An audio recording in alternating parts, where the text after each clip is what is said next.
Close your eyes slowly. Let the noise of the modern world fade into a distant whisper. Imagine a wind that carries no scent of exhaust, only the earthy aroma of damp soil and chalk dust. They are covered in green moss and slick with mist that has not yet lifted.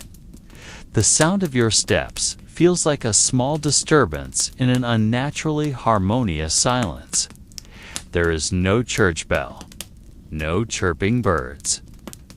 Only the faint hum of wind circling the tall towers as if repeating whispers from a past that never found closure.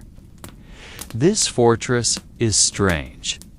There are no signs of siege, no remnants of battle. Even if you climb the wall and peer into the central courtyard, you will see everything still in place.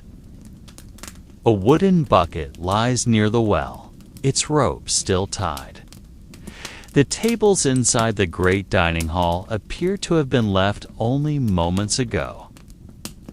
Candles have fossilized with age, and clay bowls still contain dry grains that were never eaten. But there are no bodies, no bones, no stench of rot, no blood, as if the dozens who once lived here vanished in a single night. In silence, in order, with a tidiness that sends a chill. Many theories have surfaced. Some speak of a curse. Others suggest that the Templars performed a final ritual and disappeared into the ground, carrying with them a secret that must never be known. Stranger still, some researchers who came quietly to investigate never returned. Their notes end with fragmented sentences, rough sketches of maps that stop at the entrance gate. After that, nothing. Silence. Just like this fortress. As if the place is not merely a structure, but a hole in history. An empty space that consumes anyone who tries to remember it. The sky is not crossed by power lines or jet trails. Only gray clouds and a pale sun resting low on the quiet horizon. Now, take a deep breath and release it gently. We are moving far back in time, very far, into a land once ruled by silent vows, prayers that echoed within stone walls, and whispered secrets never written in the official records of history. Picture yourself standing on a low hill in what we now call southern France. The year is 1311. The morning air still clings to dew, and the pine leaves shiver gently as the wind nudges their slender forms. In front of you stands a structure that commands attention through its stillness. A gray stone fortress towering with tall keeps that remain intact despite hundreds of seasons having passed. There are no signs of destruction, no great cracks or scorch marks. Its gate still stands. Its doors are sealed tight. Its windows are dark, hollow, and seem to look back at you. But what's strange is not the sturdiness of the fortress. What makes you frown is the silence. No sounds, no movement, no people, no animals, no life. Like a massive tomb that once breathed and now merely waits to be forgotten. They call this place Fortaleza del Silencio, the Fortress of Silence. But its real name is lost. The last known records refer to it as the final post of the Templars. Their secret base after the order was dissolved when King Felipe IV and Pope Clement V hunted them one by one. This fortress does not appear on official maps. It is not listed in church manuscripts, but the building still stands. And all its inhabitants are gone. Imagine you take cautious steps toward its gate. The large stones beneath your feet are no longer flat. We can imagine that morning at the end of autumn when the world felt colder than usual. Fog covered the valley where the Templar fortress stood. The fortress was once called De Cotter, named after the 4 knights who first built its tower in the year 1231. Your footsteps echo, as if there's a faint trace of past footsteps still lingering on the stone. The floor is made of pale limestone slabs, full of scratches and cracks, scars from hundreds of years of hard leather boots, spilled oil, and perhaps ... blood. On the wall, the faded emblem of the Red Cross on white still hangs, its cloth peeling from moisture and time. There are no signs of struggle. It's no furniture overturned. Everything is left in place like a museum abandoned on purpose.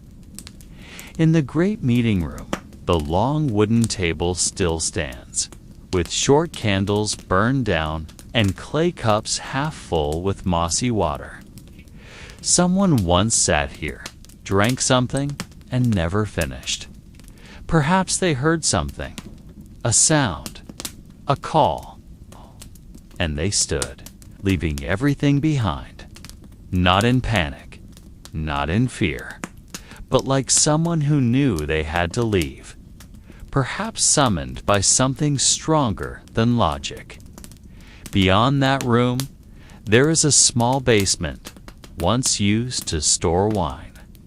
Its wooden door is unlocked, and inside, the earth is wetter than any other room.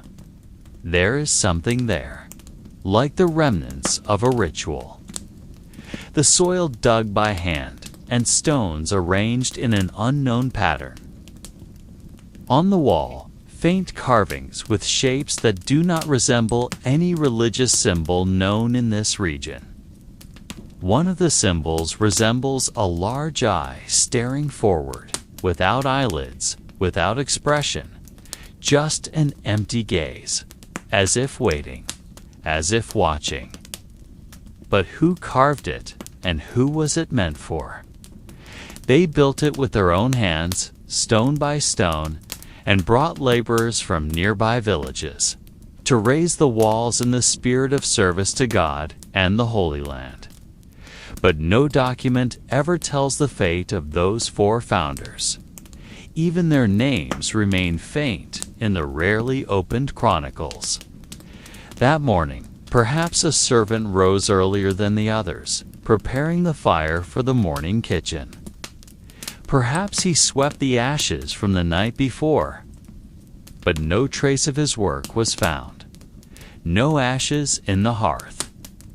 No spoon resting in soup that should have been warmed. Only empty rooms and belongings that seem to wait for owners who will never return. There were no signs of looting, no signs of war. Even the large iron key that usually hung by the main gate was still in its place. This was not evacuation. This was not defeat. This was disappearance. And in history, disappearances like this rarely happen naturally. In the southern corner of the fortress, a small carving was found beneath the altar table. It is only visible if you crawl and shine light from a certain angle. A round emblem with unfamiliar symbols and words in Latin that cannot be fully translated. Something about an eye that sees in the dark and a door that opens not to this world. This symbol is not recorded in any official Templar document. Not in codes of state. Not in books of ritual. This fortress seems to have a life of its own, or more precisely, a secret of its own. And those who try to unlock it never truly return. You walk through the main corridor of the fortress, cold and long. where light can only enter through narrow windows at head height. On that damp floor, you find something that makes your breath pause. A cloak, deep black, folded neatly but covered in dust. On top of it lies a small object clearly placed with intent. Not a coin, not a cross, not a common religious token, but a seashell. Clean, unbroken, placed precisely on the chest fold of that cloak. How could a seashell be here, in the middle of the mountains, far from any coastline? Near the cloak, you find a piece of parchment, nearly destroyed by time, but still legible. Old handwriting, not in formal Latin, but in a code unknown. Only the final sentence is clear. It reads simply, a warning, or perhaps a confession. We open something that cannot be closed again. There is no sign of who wrote it, no hint of whom the note was for. But the atmosphere of the room shifts. The air becomes heavier. No sounds from outside. No birds, no wind. As if time stops in this space.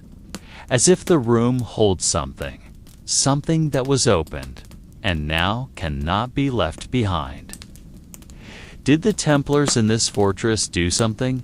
Not war, not defense, but a search. An exploration of something that should have remained hidden. Modern historians can only guess. Because in all official records, this fortress disappears from documents for several decades before the final conquest. As if they erased themselves, as if they wanted every trace gone, including themselves. And yet the structure still stands. And now you are inside it, wondering whether the last trace you saw was a warning or an invitation. Inside this fortress, time feels frozen, yet your body still moves, exploring stone corridors that absorb moisture like memories unwilling to dry. Your footsteps echo quietly, disturbing a silence that isn't entirely silent. There is another echo that does not come from your feet. Not an animal, not the wind. Perhaps just an old reverberation of voices that once filled this room. A large chamber opens before you, arched like the jaw of a cave, tall and windowless. On one of its walls hang pieces of wood carved with symbols, most of which have been scraped off, as if someone hurried to erase their identity. A stone table stands at the center, covered in the remains of long extinguished candles. There is a small engraving on the table, but half of it has chipped away. You touch it, and it feels as cold as iron. In the corner of the room, a spiral staircase descends underground. No light there, just a tunnel of darkness hinting at a continuation of what was left behind. This place feels less like a military fortress, more like a vault or a ritual chamber. No weapons, no armor, only symbols and candle remnants, and traces of something once considered sacred or dangerous. You wonder who last touched that staircase. Did they return? Or did they disappear like the rest? No names remain. No list of soldiers, no commemorative inscriptions. As if this fortress was built for a purpose known only to a chosen few. And they never intended to share it. Not even in death. You descend underground. Each stone step seems more worn, as if time itself eats away faster beneath the fortress. The walls shift from cut stone to hardened earth, flaking in damp patches that can no longer bear the weight of silence. The light slipping through cracks in the walls casts long shadows, as if the fortress itself is taking a breath. In the inner courtyard, wild grass grows between stones once flattened by thousands of footsteps. There is no sound of horses, no training shouts, only the wind stirring the dust. You try to imagine what this fortress was like back then, the final years of the Templar Order before the hunt began. Perhaps this yard was once filled with armed men, forming lines not to fight foreign foes, but their own countrymen. You can picture the hidden conversations, evenings where they spoke quietly, no longer about faith or the Holy Land, but about betrayal and the sense that their time was ending. In their dining hall, perhaps the scent of bread and oil still clung, but there was no laughter. Because word of King Felipe had reached their ears, that the king, once under their protection, now spread accusations of heresy and devil worship. That they, once greeted as heroes, were now suspected as servants of evil. And the Templars, after more than 2 centuries of service, could only sit in this place and wait for the world to turn. There was no defense they prepared, not here. They dug no trenches, reinforced no walls. They simply disappeared. And for hundreds of years, no one recorded how they ended here. No bones were found. No battle was named. Only silence. And this fortress, somehow still standing without a major crack, as if waiting for someone to return and ask why.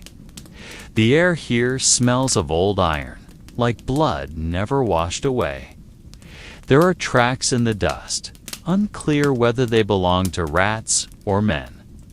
The corridor is narrow, just enough for one person to pass, and winding. Some parts are so tight your shoulders brush both walls. At the end of this tunnel, an iron door stands, unlocked, its hinges groan softly as you push it open. Inside is a room of rough stone walls, uncarved. But something else catches your eye. On the dirt floor lies a large circle made of black ash. Inside it, objects aged to fragility. Small pieces of wood, small bones, and what looks like frayed scraps of cloth. This is not a storage room, nor a cell. It more closely resembles a meeting place, or perhaps an altar. But there are no religious symbols here, no crosses or icons, only a suspended silence, no sound. Even your own breath feels swallowed by the room. Perhaps this is why no one wanted to record the history of this place. Perhaps this is a chapter that was deliberately erased, silenced by those who witnessed it, but chose to remain quiet. Because if you stare long enough into that ash, you begin to feel that something is staring back at you from within that circle. Something that never left. When you return to the surface, the sun has already tilted west. Now the shadows of evening swallow most of the corridor. You walk along the inner side of the fortress, where the walls still hold faint carvings of crosses and circles. Few know that these symbols are not merely religious emblems, but navigational markers in a complex underground passage system. In the past, the Templars often stored valuable items, not just gold or manuscripts, but objects they deemed sacred and secret. Some believe they protected ancient artifacts never officially named. Artifacts supposedly connected to a world older than Christianity. A world filled with meanings no one can now decipher. If that is true, then this place was not merely a defensive stronghold, but a living library.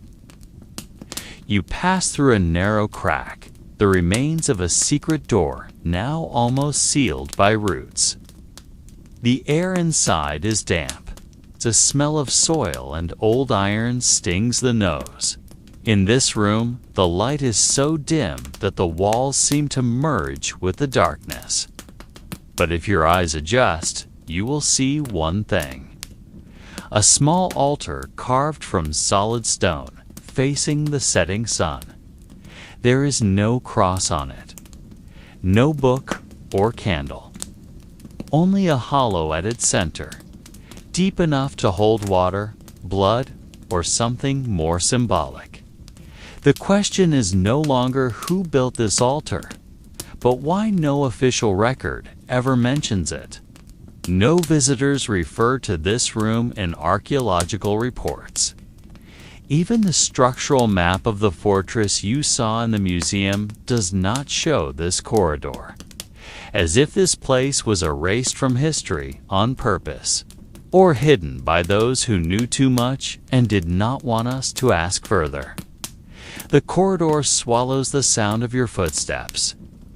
Its walls seem to hold the echoes of the past, as if the stones themselves had witnessed something that cannot be explained. At its deepest point, you see remnants of charcoal on the ceiling and floor, like the traces of a fire or an incomplete burning. Yet there are no signs that this was ever used as a kitchen or a heating room. Only the charcoal remains and a burnt smell embedded deep in the wall's pores. There is something odd about that smell. Not just wood burned, but something sharper, more acrid, like the scent of singed hair or meat exposed too long to heat. And in one corner, you notice scratch marks on the wall. Not carvings, not writing, but marks of despair, as if someone had tried to claw their way out of this room. 5 parallel lines, then 20 more, descending erratically. Perhaps they are a count of days, or just scribbles of fear never shaped into words. You try to imagine someone trapped here, alone, without light or hope. Maybe they were part of a group that was abandoned. Maybe a guard assigned to protect the final secret, but never retrieved. In silence, this corridor becomes a walking tomb. A space without gravestones, but filled with whispers. And you realize, whatever happened here, it was never meant to be found. Not by historians, not by tourists, perhaps not even by humans like us. As you slowly make your way back to the upper levels of the fortress, the sun has almost disappeared behind the distant mountains.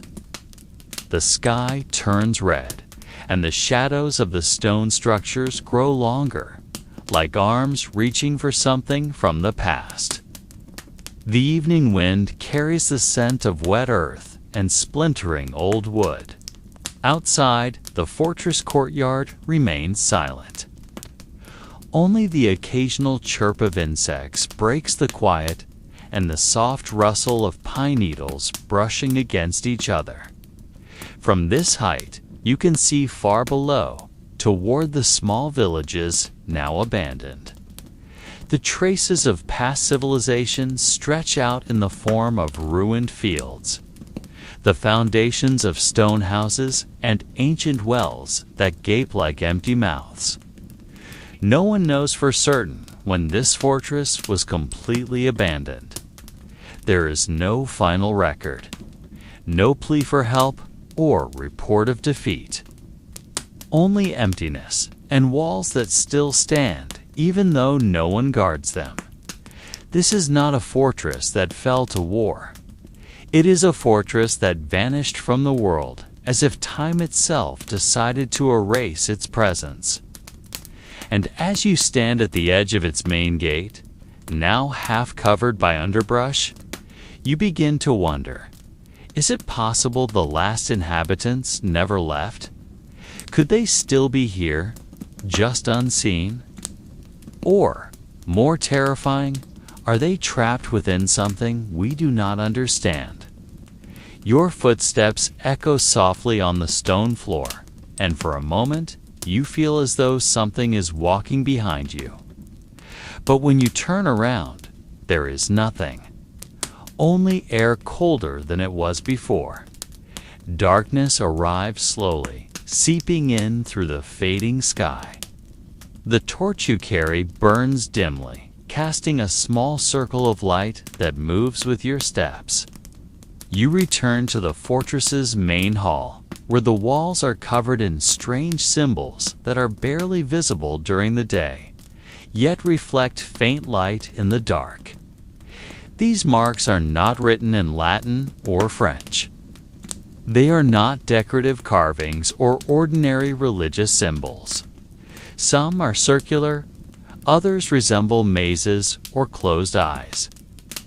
There is no explanation as to who drew them or why the knights allowed them to remain.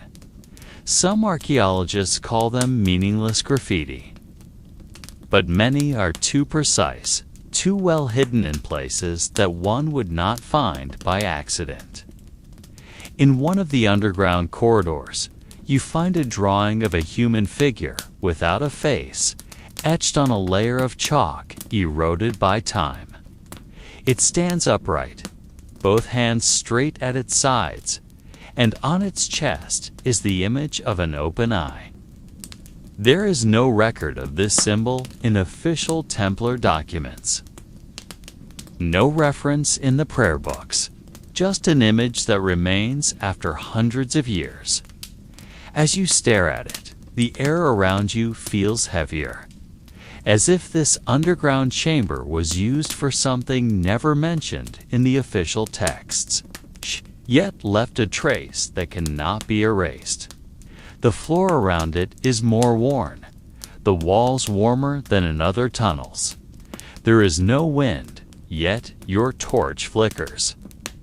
In that silence, you begin to realize something. This is not merely a fortress. This place holds something that was meant to be forgotten, buried beneath history so it would never be spoken of again. The next day, you climb to the highest part of the fortress, following a narrow staircase that leads to the watchtower.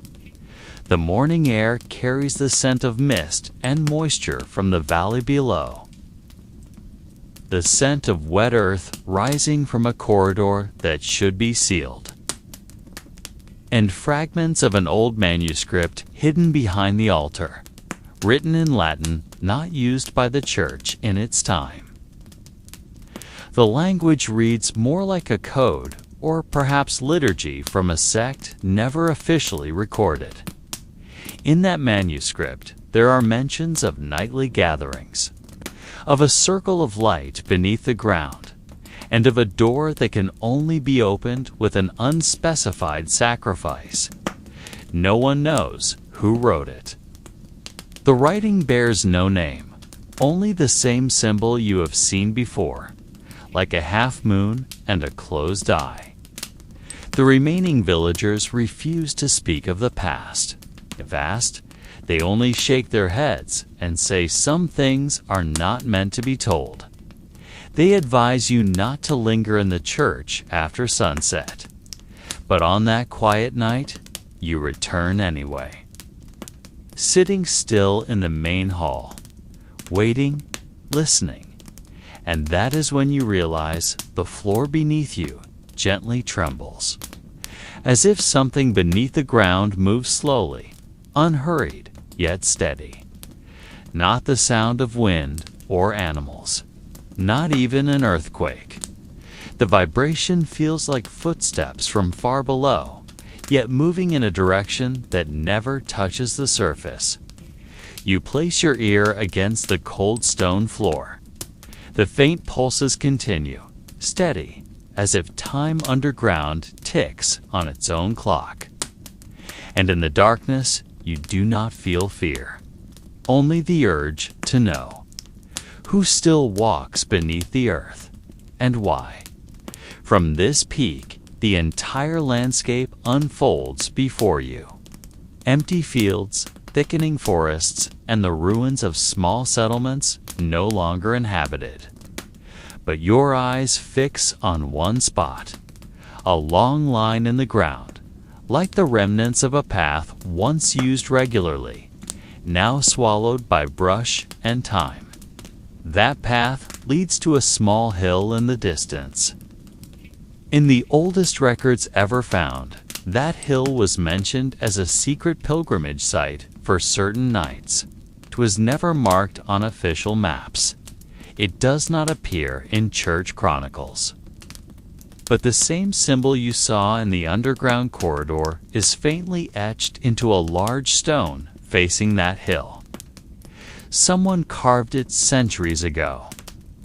You begin to wonder why a military fortress meant to serve as a center of defense would be connected to such a place, and why knights, known as guardians of faith, would build a secret path to somewhere never officially acknowledged. One theory suggests that some of them were not merely soldiers, but keepers of something older than the church, deeper than recorded faith. Another speaks of a silent covenant made long before this fortress was built. That day, in the high tower overlooking the empty land, you do not find answers. But you begin to understand that the mystery of this place cannot be explained through history alone. It lives in silence. It is hidden in unseen paths. It hides not out of fear, but because it was never meant to be found. The following days bring no clarity. But it is in the repetition of dull routines that something strange begins to surface. A faint knocking on stone walls. Night after night, you return. Not with the intent of worship, nor to prove anything. You simply want to know. The church, once a sacred space, now feels more like a waiting room. No bell tolls, no sound of prayer, only cold air and a silence sharp enough to bite the skin. You begin counting seconds, trying to find a pattern in the tremors. Each night, the shaking comes sooner. Each night, the scent grows stronger, like the dampness of a cave long inhabited. On the 14th night, you bring a candle and trace the back wall behind the altar. There you find a small gap behind a seemingly ordinary wooden statue. The passage is narrow but crawlable. At the end of the tunnel, the air changes. It no longer feels like the inside of a building, but more like the stomach of the earth. There's a metallic taste on your tongue, as if the air is filled with iron dust and old blood. In that small room lies a square stone arranged like a table, and on it a bronze chalice with unfamiliar carvings. The walls are covered with marks, not letters, but lines and patterns like a map.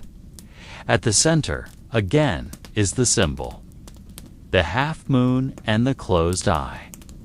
You touch the stone surface and it's warmer than the surrounding air, as if it was just used. You bow your head, trying to feel whether the earth beneath you still pulses. But that night, there is no vibration, no sound, only a silence that runs far deeper. And in that perfect stillness, you feel as if something is holding its breath with you. You are not the only one in that room, but something is waiting for you to notice it.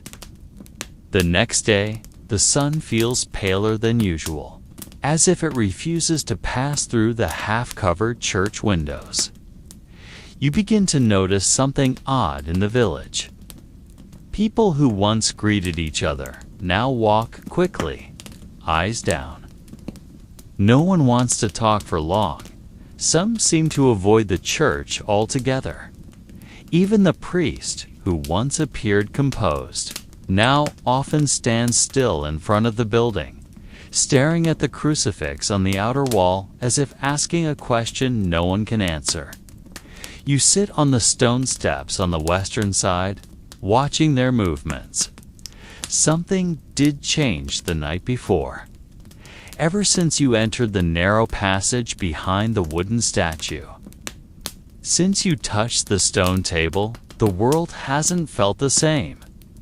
The birds haven't sung since morning, and the village dogs, who usually bark through the night, are completely silent. You don't know if they hear something humans cannot, or if they've heard it for so long that they've finally given up. When night falls, you find that you cannot sleep. Something in your body feels out of place. Not pain exactly, but misalignment. Like wearing clothes that aren't yours, forced onto your skin. As you try to close your eyes, the image of the stone table returns. The bronze chalice, the markings on the wall, the scent of earth still lingering in your nose. But this time, there's something else. In the vision, you see a figure, not human, but not animal either. It is tall, but not upright. Its face cannot be remembered, only a vague impression of something once alive, now abandoned by time. And it looks at you, not with anger nor affection, but like someone who has just realized that UVA discovered a place that was meant to remain buried.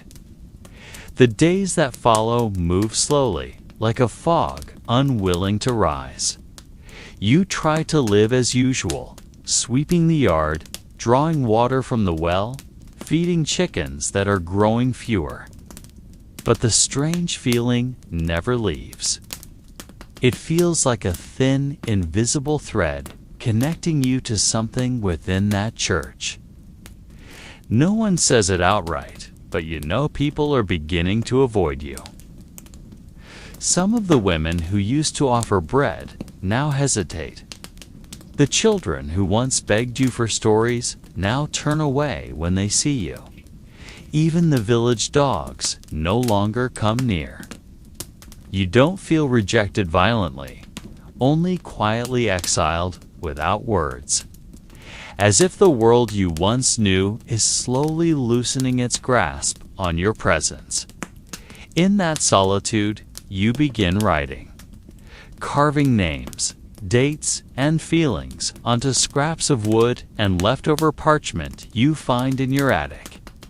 Every night, the vision returns. The tall figure with the hollow gaze, standing beneath the ground where you once stepped. Sometimes it only stands.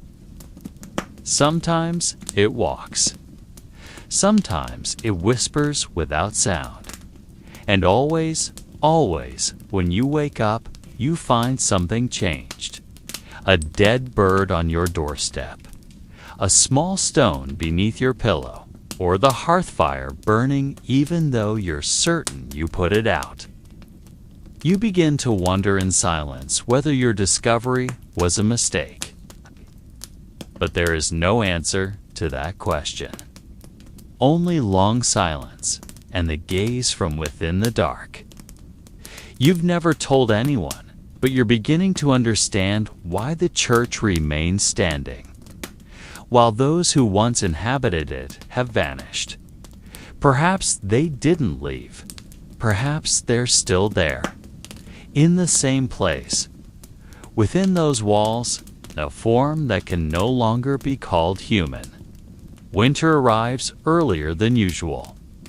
The northern wind brings frozen mist that creeps through the cracks in your windows. The fire in the hearth is no longer enough to chase away the cold gnawing at your bones. Outside, the ground turns hard like stone, and footsteps on snow sound like faint cracks in the silence. Few people leave their homes, and even fewer sounds echo through the night. Only the church bell continues to toll, rung by no one know. Perhaps someone, though everyone knows, no one lives inside anymore. You begin to feel that this village is slowly disappearing from the map of the world. No more traveling merchants pass through. No more letters arrive. No more visits from the outside. As if the world has decided to forget this place. And honestly, you can't blame them. There's something in the air that makes lungs heavy. Something in the soil that slows your steps. And something behind the eyes of everyone still living. Something that gave up quietly, without tears, without resistance. Sometimes at night, you go outside and stand in front of the church. Those stone walls remain firm, seemingly untouched by time. The wind howls around it, and the black sky hangs without stars. You stare at its wooden door, never opened again, and imagine all the sounds that might still be trapped inside. Prayers left unfinished. Songs that never ended. Screams choked before they could be heard.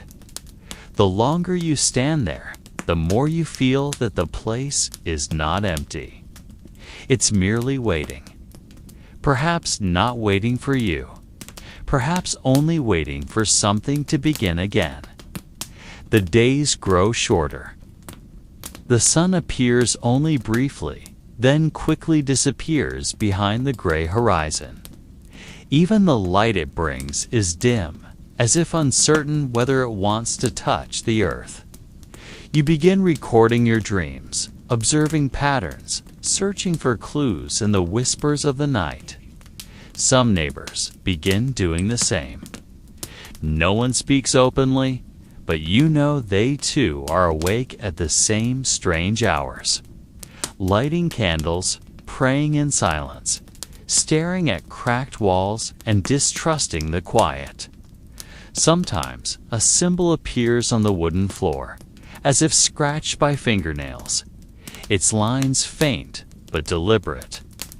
Objects shift places or fall without reason. An old man who lives near the church is found frozen in his chair, his eyes wide open but seeing nothing.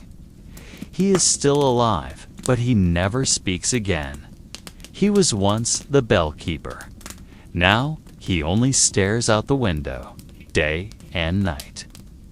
You hear that he once entered the church basement during a great storm, perhaps looking for shelter. But since that day, he was never the same.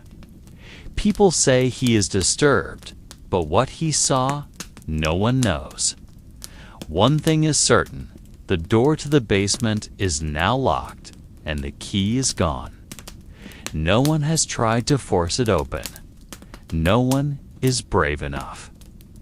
In times like these, mystery is not something to be solved.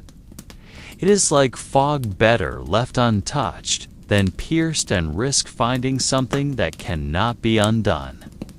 You begin to understand. This is not just a village. It is a boundary. Between history and myth. Between belief and madness.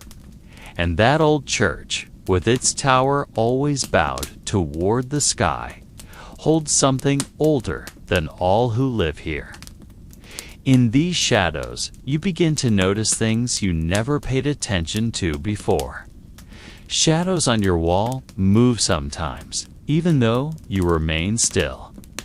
The creaking of wood comes not only from beneath your feet, but also from rooms that should be empty.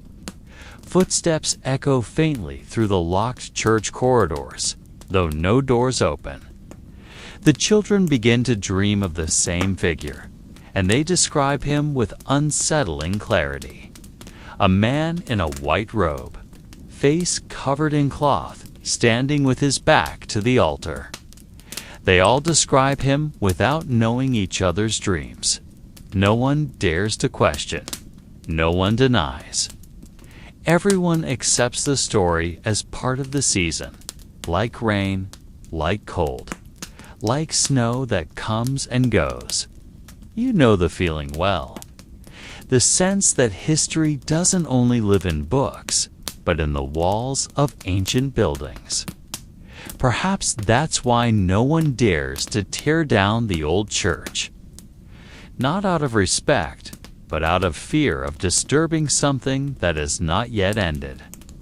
Sometimes you wonder if the Templars who once lived here truly vanished without trace, or if they are still here, not in body, but in space, in time, in an endless repetition. And maybe this church is not an abandoned place, but a preserved prison. A prison with no guards, no chains, but still impossible to cross. Only time knows what it truly contains. You decide to go deeper, not literally, but in thought. In the third week, a group of people from a neighboring town appeared. They did not introduce themselves, but their clothes were clean and far too refined for village folk. People began to complain of trouble sleeping. Some said they heard footsteps on the roof, even though no one was there. Others claimed to hear whispers when they were alone, whispers not from outside, but from inside their own ears. The voice never said much, just a short sentence, repeated endlessly in a low, whispering tone. Some refused to repeat it, afraid of its meaning. Even the cows in the barns stopped eating, simply staring at one point in the dark. On one foggy night, an old man was found wandering aimlessly down the road. He carried nothing, not even shoes. His feet were bleeding, but he didn't notice. When asked where he was going, he spoke a single word while pointing toward the church. The word wasn't in the common tongue. Some thought it was Latin. Others claimed it was some unknown ancient murmur. He collapsed soon after and never woke again. Over the next few days, his body shrank, as if slowly evaporating. There were no wounds, no illness. Just bones that felt light, as though they had been emptied of everything. You begin to have the same dream again and again. In your dream, you walk through underground corridors you've never seen before. The tunnel is narrow and damp, filled with the smell of iron and mold. There is a sound behind the wall, like someone knocking, slowly but constantly. When you try to speak, your voice disappears into the thick air. You never escape the dream. It always ends in the same place, beneath the church altar, where the floor should be solid but now feels hollow, as if covering something that is waiting. Their shoes were unstained, even though the roads were thick with mud. They spoke quietly to the priest and never once looked at the other villagers. You watched from your window. They carried a long wooden trunk and a small iron box. That night, they stayed in the church. No lights shone from within, but shadows moved behind the stained glass. Now and then you heard metal dragging, followed by the faint clink of chains. By morning, they were gone as quickly as they had arrived.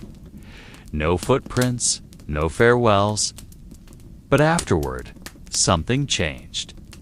The air grew heavier, as if filled with invisible dust. Children no longer played near the churchyard. Even animals stayed away. A cat was found dead at the sacristy door, eyes wide open, body stiff. No wounds, but its tongue stretched unnaturally far, as if choked by something unseen. The priest said nothing about that night. Even when asked, he only looked down. On Sunday, his sermon trembled, and he rushed through the prayers, as if eager to end everything. You feel as though you're living between something unspeakable, like dwelling between torn pages of a book, between verses of poetry long forgotten. That church is no longer God's house. It feels like a standing tomb. No one dares touch its walls.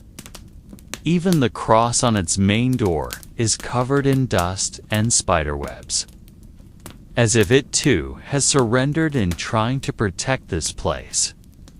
Night after night became quieter, but not a calming kind of quiet. It was a silence that swallowed sound, pulling breath from your chest. Time kept moving forward, but the fear did not fade. Instead, it grew slowly, like an old root sneaking beneath the foundations of the houses.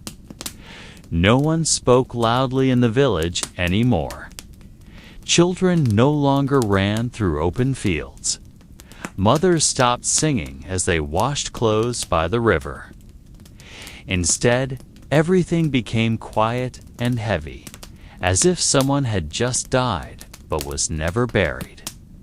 Some people went missing. Not dramatically, they just weren't seen again. They didn't say goodbye, took nothing with them, left no trace. Even the dogs no longer barked the way they used to. The priest who once preached with a bold voice now spoke in whispers, as if afraid to be heard by something that shouldn't be listening. He began to erase certain parts of the book he read from. He burned pages that mentioned arrival, warnings, or doors that were never meant to be opened. You watched this from a distance, not wanting to get involved, yet unable to look away. Deep in your chest, there was a strange urge to know, even as your body's instincts pushed against it. One morning, you found a gap in the church wall, like a crack that opened on its own.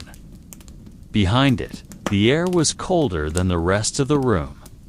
Damp air carrying the scent of old iron and something you couldn't name.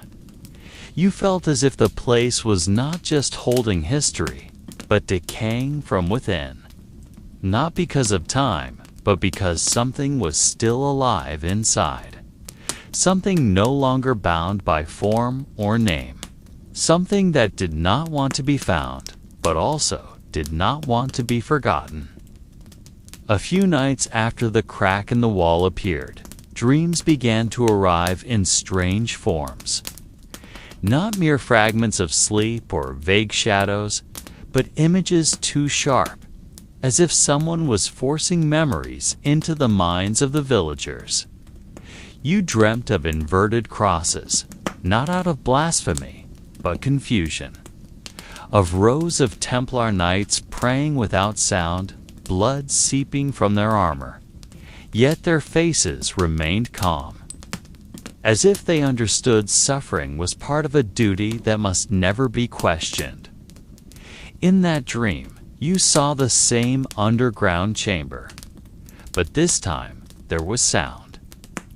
Not the sound of people, but echoes of steps that used no feet.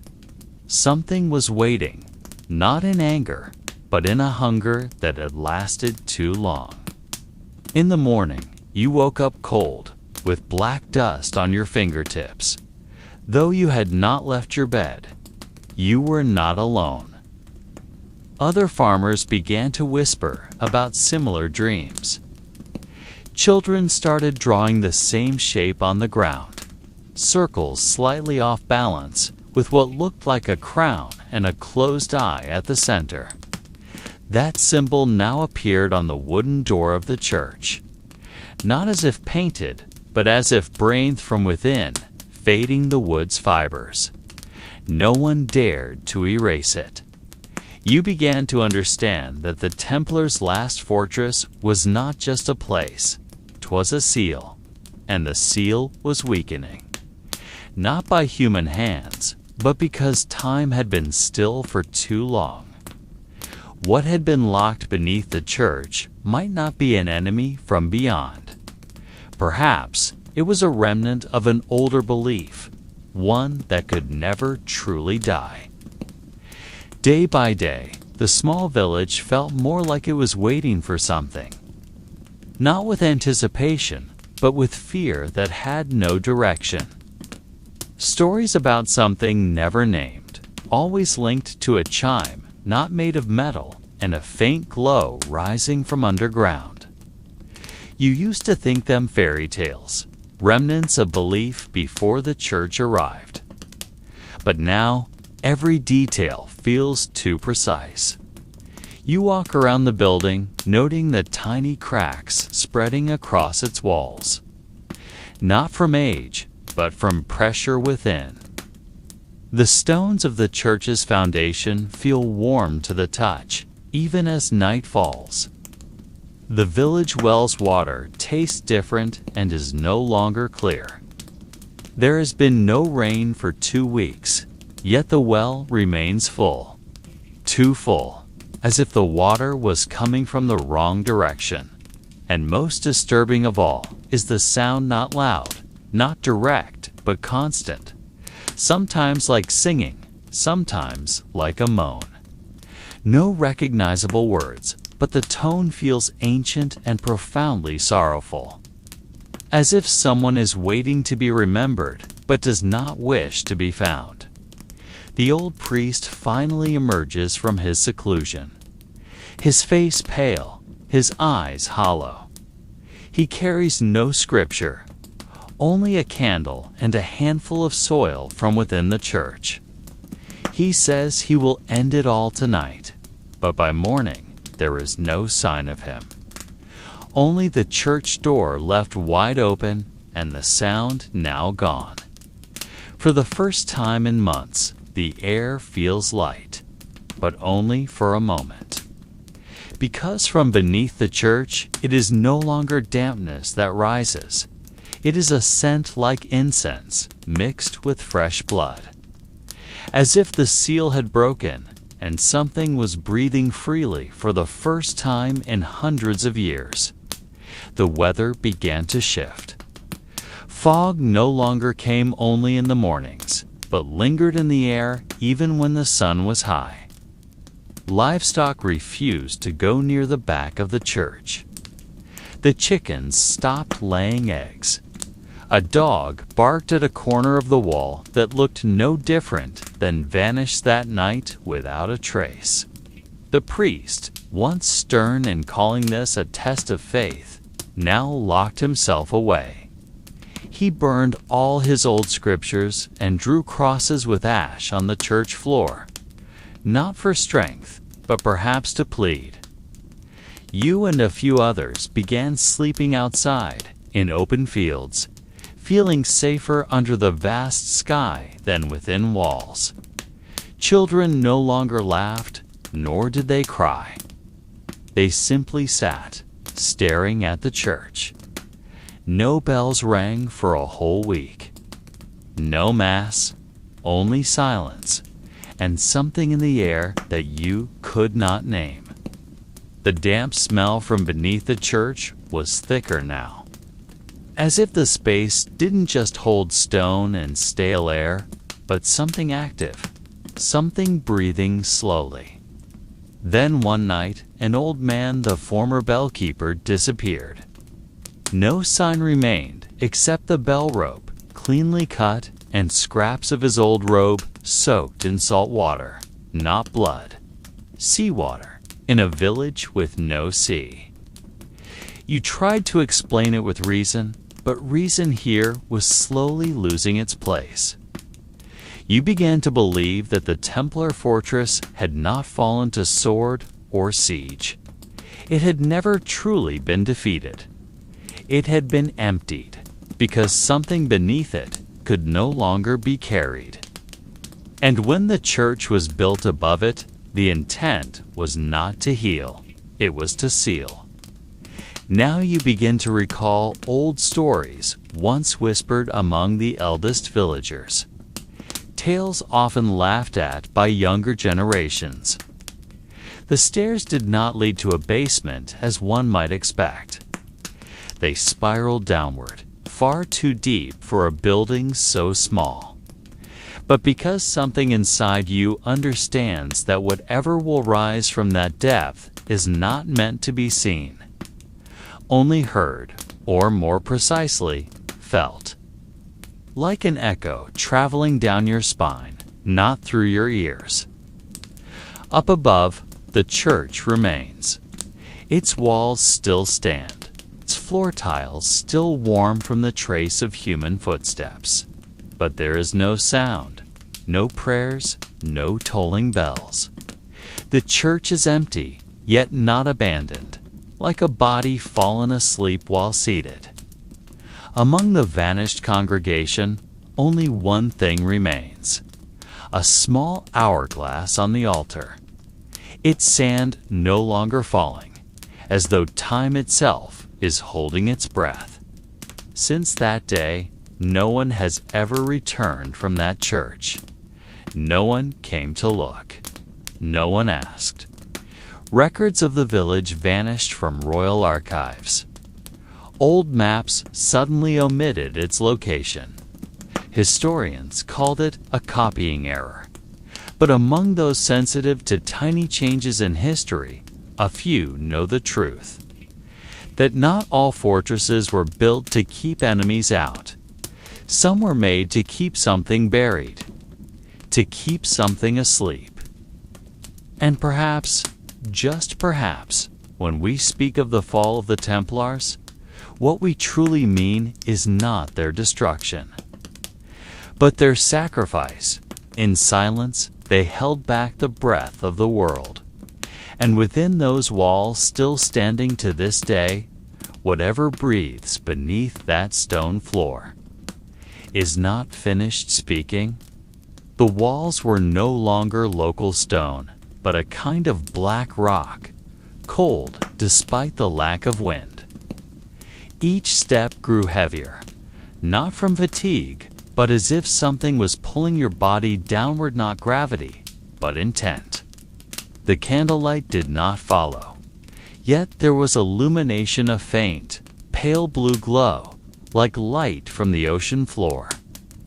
The corridor was silent, no echo, though dozens of feet moved across the stone in perfect rhythm. No one spoke, no one asked. Because somehow, everyone knew. Sound was an invitation, and if you invited, something would answer. At the corridor's end was a round chamber, and at its center, a great basin with no visible bottom.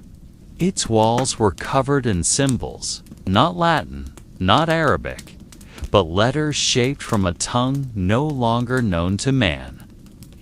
Around the chamber, people began to sit in a circle, facing the basin.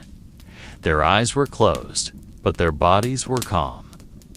Some began to cry, not from fear, but because they seemed to recognize something ancient and intimate, like the sound of your mother's voice from a childhood too distant to recall. Then the basin breathed, not metaphorically. It truly exhaled something upward, warm, wet air, like from lungs impossibly large. That was when you realized this room was not a vault. It was a mouth. The mouth of something that had always been asleep with its eyes open. And the village, the church, the floor above, they were merely a thin crust atop a greater body, like ice on a lake. And now, with everyone seated quietly at its edge, it was ready to speak. And now, sitting quietly at the edge of its lips, you close your eyes too. Not because you were told to, not because of fear,